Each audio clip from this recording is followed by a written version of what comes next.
This is Far From Home. I'm Scott Gurian.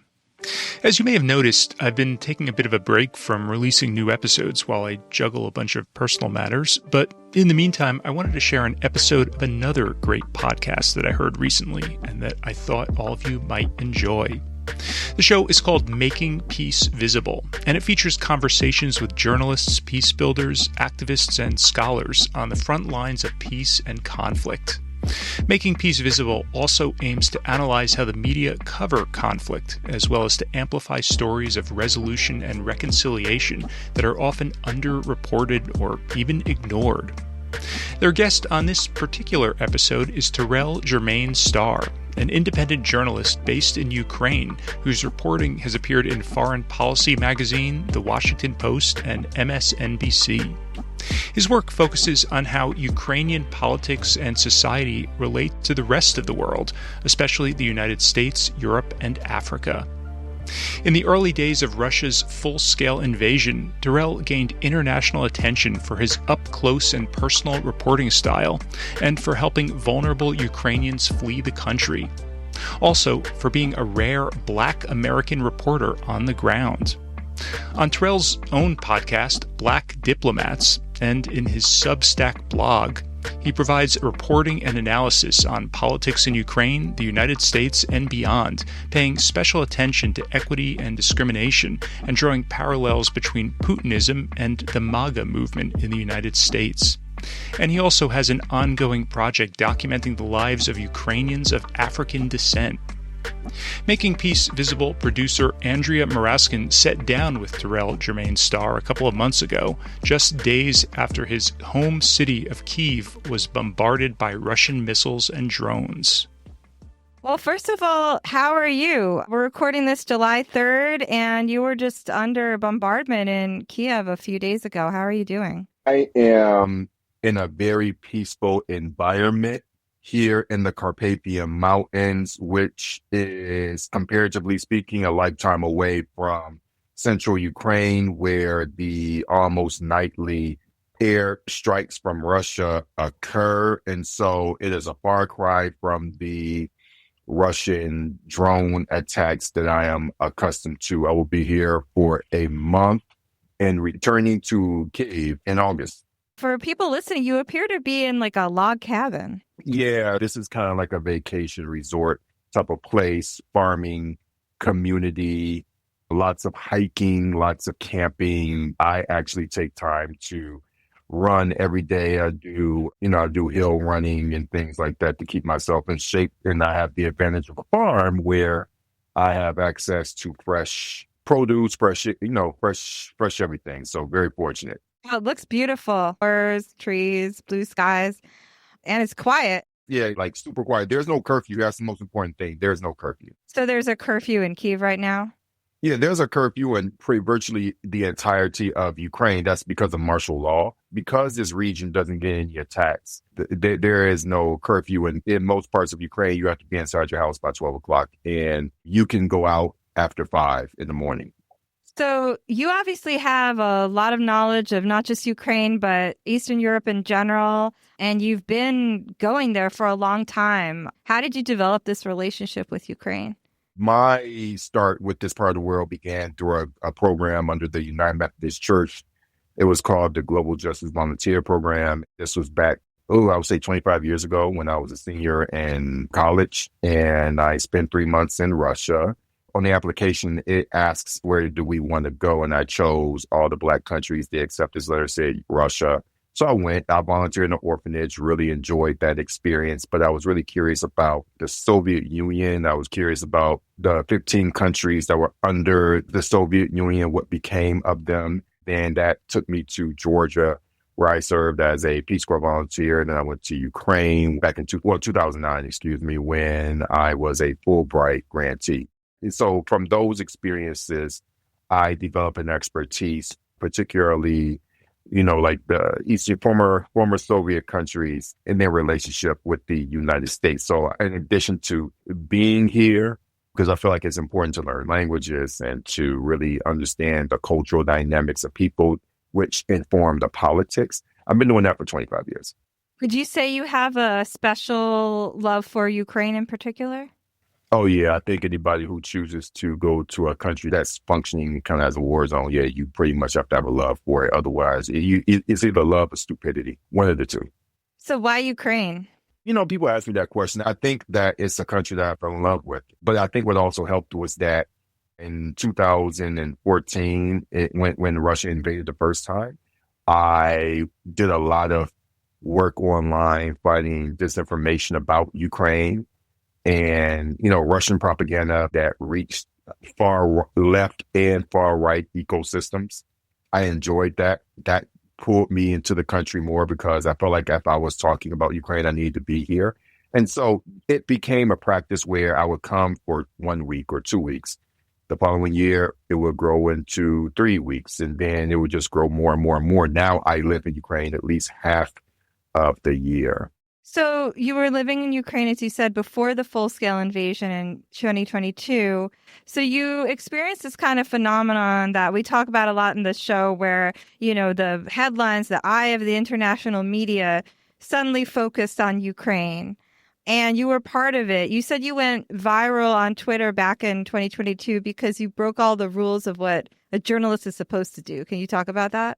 Yeah, so I am a trained journalist. So I went to graduate school. I have a master's degree. I really look at journalism as a tool. I don't believe in the term objectivity. I think that human beings can't be objective. I think what we can be is fair. I think what we can be is very diligent in finding the truth. I never believed that I needed to conduct journalism like a dry, privileged white man. Like all these TV anchors, and there are these, in these stiff suits and their ties, this very specific image of how you're supposed to deliver news. I have a personality. I like showing it. I have opinions. And so, this idea of breaking the rules, I was just a human being that had a heart, and I'm very passionate. I think that speaks to humanity. And I think people gravitated towards my work and still have some gravitation to my work because I talk to them like a human being and I explain things in a conversational way so that they feel a part of the conversation. Because just being a Black man myself that focuses on foreign affairs, I think it's important how you have the conversation, because there are ways in which this industry makes you feel unwelcome. I always wanted every human being to feel like they could participate in the stories that I tell. The spirit of my work is I want everyone to feel liberated. And that manifests itself in the ways that a lot of people have come to know me. Can you talk about some specific ways that manifest? Like I remember seeing a video of you were actually helping some cancer patients get out of Ukraine early in the war. So there's one person who had a cancer diagnosis, a friend of mine, and it took us about 4 days to get from Kyiv to the Polish border because of all of the roadblocks that were established during the war. A trip now that probably takes it's about 6 or 7 hours on a speed train. And I wasn't even thinking about it, actually. I was just chronicling the journey because I had never covered a war before. So I was literally using my social media, primarily Twitter, as a diary. That drew the attention of CNN and other networks. And then I would be on CNN for probably 2 weeks straight or longer.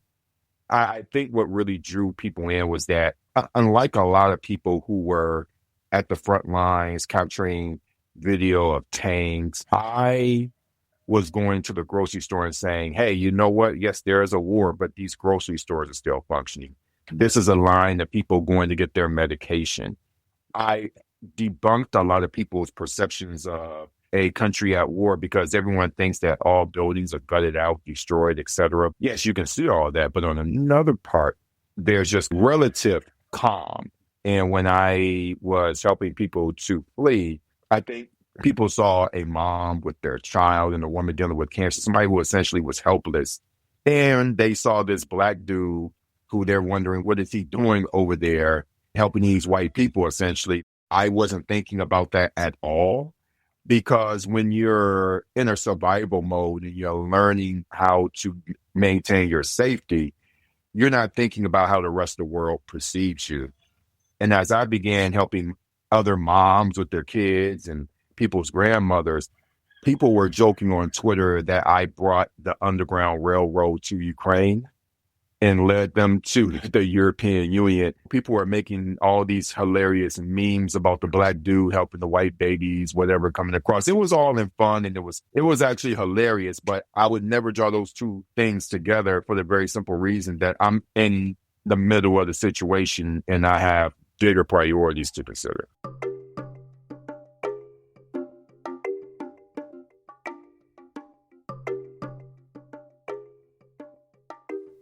I want to talk about the perception of Ukraine now in the U.S. media and then international media. So now Ukraine is in the news, air quotes, from time to time when there's a major strike. It kind of feels like the news media doesn't know what to do with the war.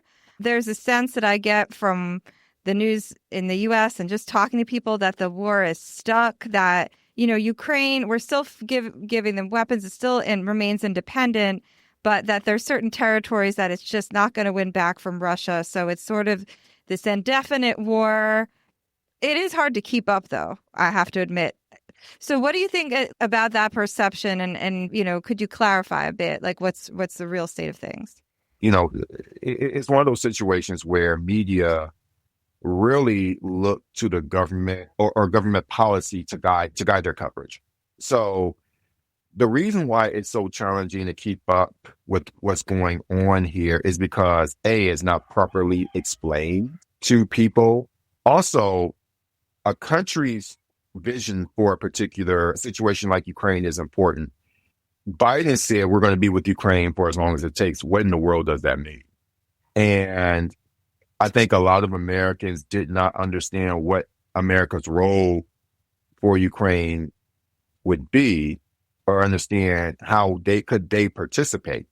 And that's a very simple reason.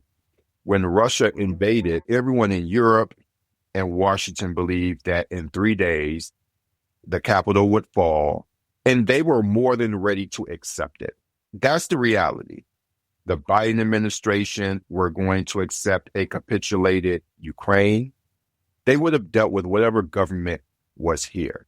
Because quite frankly, no one was prepared to deal with a Ukraine that was so far ahead militarily. This was a country for more than 10 years, 15 years, that was largely forgotten by Washington and the U.S. in regards to its progress into the European Union, certainly not NATO. And so now we see that Ukraine is a European Union candidate country. They're knocking at the door of NATO. This was a conversation that people were expecting to have maybe 20 or 30 years from now. And so what Ukraine did was they put their feet on the gas and said, hey, we're here right now. And so they became a problem for Washington and Brussels that just took everyone off guard. That's the fundamental issue here. And because of that, the EU and Washington had to catch up and create a public policy framework, a military and political framework for a country that they were expecting to deal with 20 years from now, 30 years from now, not in 2022. And so because of that, they've had to learn how to deal with this country that they don't know much about, because the way that the United States dealt with Ukraine was through Moscow.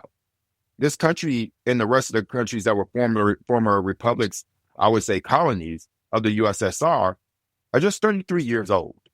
And there are a lot of people in power who, even while they respect Ukraine's sovereignty, want to stay with Ukraine for as long as it takes, right? I'm using this in quotation marks. They still have to shake off a lot of the veneer of the Soviet Union. They have to learn about Ukraine culturally.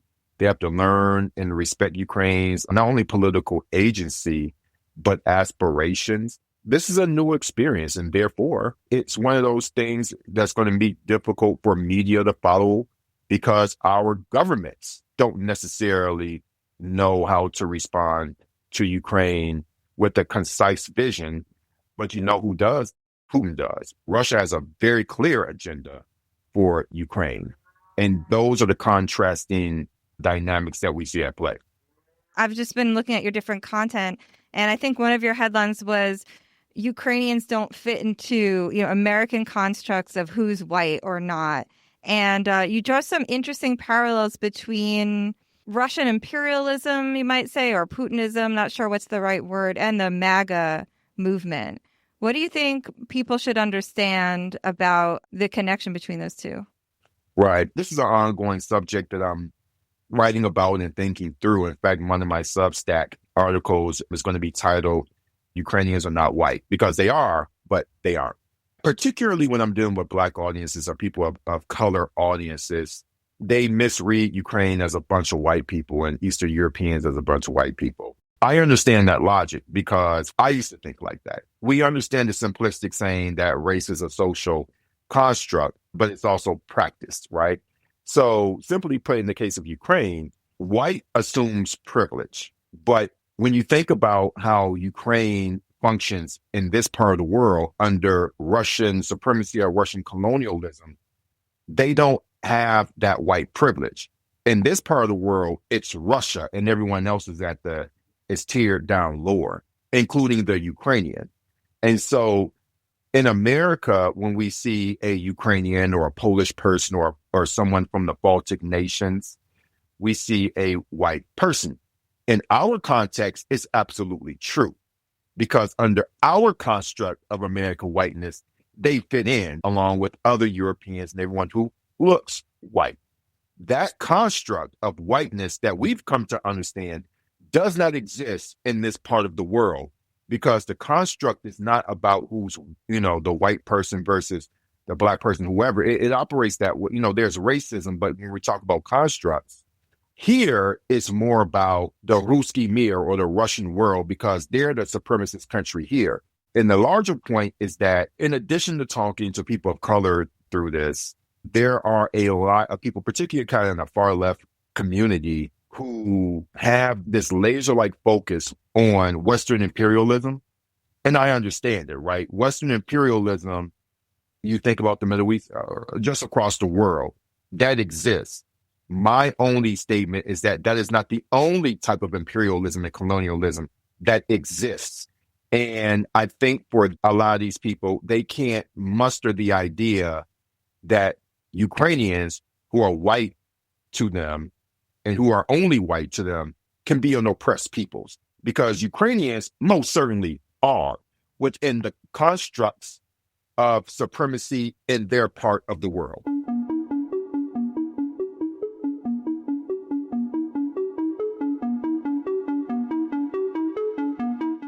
So, our podcast is called Making Peace Visible. We have peace builders on, and the whole field of peace building kind of got going in the 90s. And a big part of that was the fall of the Soviet Union. And this idea that there's all these new countries that are newly free, and this collapse of the ideological struggle between communism and capitalism. But then the more I've been learning about Ukraine, I think we were really missing something about Russia, even though it's not communist anymore. Like, from Putin's perspective, do you think that he thinks, obviously Ukraine, but all these former Soviet countries, that they really should be part of this Russian empire still, and that it was this sense of this belongs to us and, we're going to get it back eventually? Yeah. So basically, the thing about Putin is, and I draw the comparisons to MAGA, the fundamental theory behind Putin's outlook on the world was that, he said that the fall of the Soviet Union was one of the greatest tragedies of the 20th century. He has said that. But he recalls a time when Russia was great and powerful and prosperous. That was taken away from him and the Russian people. Primarily, when I say Russian people, you think about the ethnic Russian people. A lot, there are 14 countries that broke away, right? But specifically, he's thinking about the Russian people who had their power undermined under Mikhail Gorbachev, who he hated to the day that he died for giving away USSR sovereignty to the West. So he was, viewed him as weak. There's another thing with Putin, which is, there's a fear, a siege mentality of Russianness being devalued, Russian values being under attack. What they share with the MAGA kind of thinking is that this comes down to this very conservative view and practice of Christianity, encouraging people to have babies. With MAGA, it's having white babies. With Russians, it's having Russian babies, Russian Orthodox babies, being a traditional strong man, right? Recently, Putin has even adopted the language of being anti-woke. And so part of this colonial conquest, which I think that he and Trump share in common, is that the future is very dark for them. The future doesn't have a place for them. But you know what has a place for them? The past. The past was when they were great.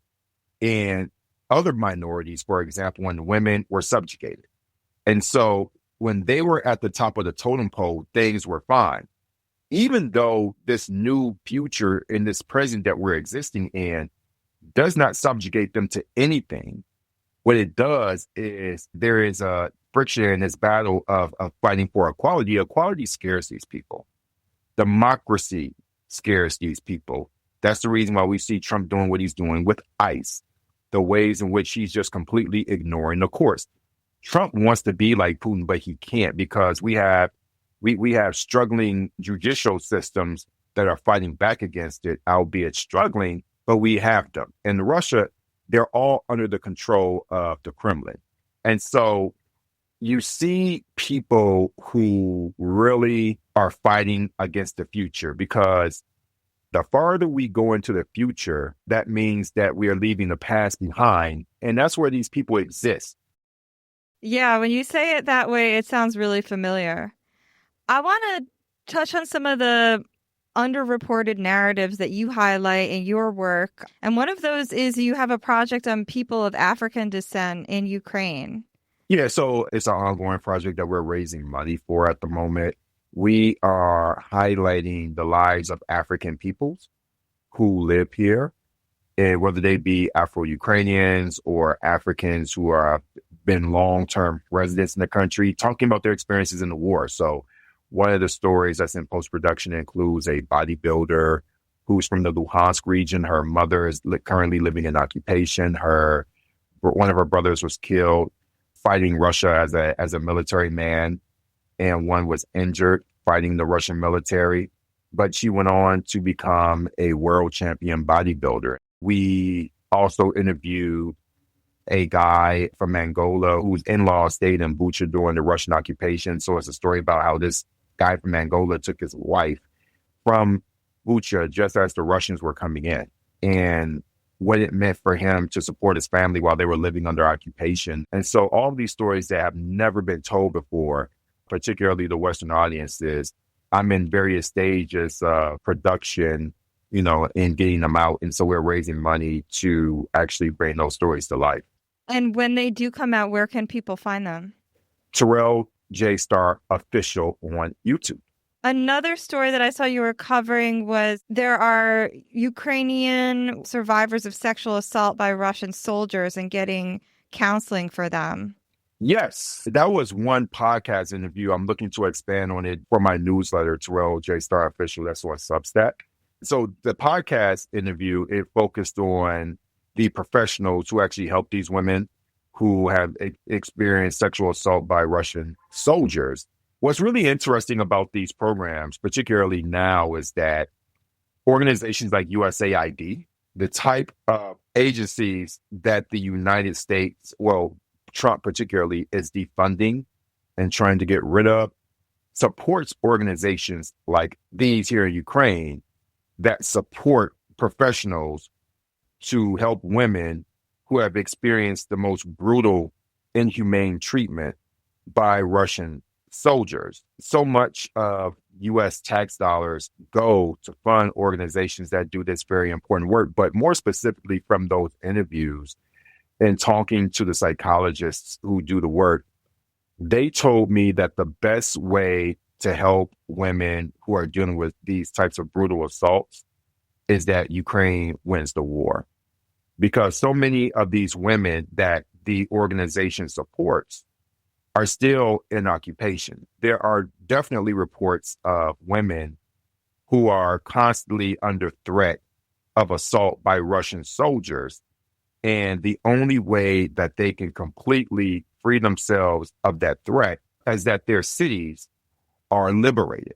The head of this organization told me that the more tanks and the more ammunition that comes to Ukraine, the more survivors of sexual assault we can support. Because they're living under military occupation. I guess the soldiers can basically do whatever they want.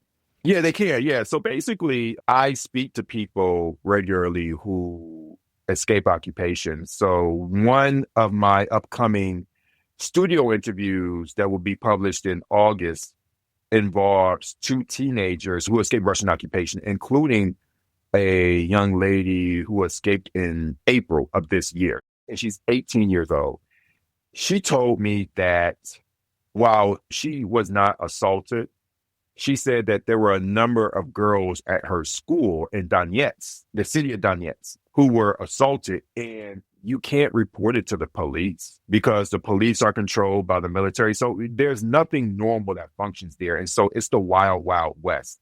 And so there's no law and order. You know, it's virtually dead cities under military rule by Russia where they can have access to whomever they want and to whatever they want. And so the use of sexual violence against people of all ages, right? All ages, it doesn't matter how young the child is, runs rampant. And there's no place that these people can go to, which is why the only time these people can really have full safety is that their cities are liberated, which is why this professional told me that, yes, we need money to keep our services going, but what will really help our work is more tanks, more F-16s, more ammunition, more military aid so that these women can be free. Glad you brought up USAID. You know, it was gutted back in February by Doge. And then I think it was just yesterday or the day before yesterday that it completely closed and the remaining staff were absorbed into the State Department. Have you been seeing the impact of the gutting of USAID on the ground in Ukraine? Yes. So I mentioned two teenagers that escaped. There's an organization that I am working with right now, and I'm going to be helping them raise money. It's called Helping to Lead. And they help, I think, 30 or so people every month to escape Russian occupation. And it costs on average about 300 euros per person. USAID canceled a check that was supposed to go to this organization totaling around $300,000. Now, this organization was able to get the $300,000 from another organization, but that was supposed to be in addition to the other money. And so they had to cut costs. They had to either cut salaries or cut positions. Also, from a more cultural standpoint, Amanda Gorman, who we know was the poet laureate of the United States, a theater in Lviv actually took some of her poetry, with her permission, of course, and trying to take her poetry and turn it into a Ukrainian version to really draw connections between Black identity and Ukrainian resistance and struggle. USAID money was funding this project, but then it was halved. It was cut in half. So my point is that USAID does a lot of important work. What's unfortunate is that the Trump administration and people of bad faith have done a much better job of spreading lies about USAID than people of good faith have been doing to tell the good of it. And when the American people don't know what the government is doing, the first thing that they're going to do is assume that it's wasteful. And so here's the point to really drive home. In many ways, I can understand why people could be deceived into this disinformation because I have to think about myself. So I was born and raised in Detroit, Michigan, the largest Black city in the United States of America, right? And my other part of my family is from the Bronx, New York, right? So I have this very urban, very Black, very working class, big city family biography. I can appreciate how most people who were not fortunate enough to have the access and the opportunities that I have could turn on Fox News or go on social media and see these titles that really tap into our worst feelings that we have about each other, LGBTQ people, immigrants, right? Tapping into our conservatism, whatever it may be, and then thinking that these agencies like USAID are a waste, right? But what I've learned over the years is that as an American citizen, my country, since we're the most powerful economically and politically military country in the world, we have a responsibility to everyone else. And it's a moral one. We do have a responsibility to ensure that people are safe, to make sure that if we have money to support programs dealing with nutrition, which is something that USAID does, to make sure that people have vaccines, we have a moral obligation to do that. What is unfortunate is that most Americans are not taught that because we conflate the federal budget with our local budget. And people feel like anything that's going to these people must be taking something away from me. And that goes into the whole conversation about immigration. What I've learned in the 2024 election was, hey, this hatred of immigrants is not only specific to the stereotypical, white person that we can have an image of. There are all kinds of people. There are children of immigrants who hate immigrants. And so we live in a very selfish society.